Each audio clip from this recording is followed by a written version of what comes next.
और यहाँ जीव सिर्फ व सिर्फ कर्म करने के लिए आता है। कर्मण्येवाधिकारस्ते, कर्मण्य एव अधिकार अस्ते। जीव का अधिकार कहाँ है? कर्म करने पर। और जीव को हमेशा कर्म करना चाहिए मृत्युलोक में आकर के। दुर्लभम मानुषत्वम, मनुष्य का देह प्राप्त हो पाना, मनुष्य की योनि मिल जाना बड़ा मुश्किल है, बड़ा कठिन है, बड़ी मुश्किल से ये प्राप्त होता है।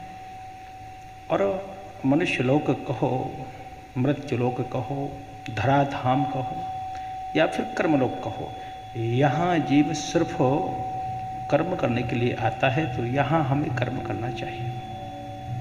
और महाराज कर्म अच्छे हों, कर्म अच्छे होना चाहिए।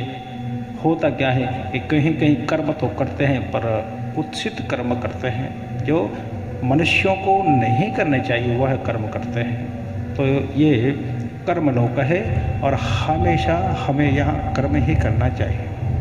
कर्म के ऊपर ज़्यादा ध्यान दिया है कि आप कर्म करिए। कर्म से ही सब कुछ प्राप्त हो जाता है। अच्छा कर्म करोगे तो निर्विवाद अच्छा फल मिलेगा। बुरा कर्म किया जाएगा तो बुरा कर्म का बुरा फल मिलेगा।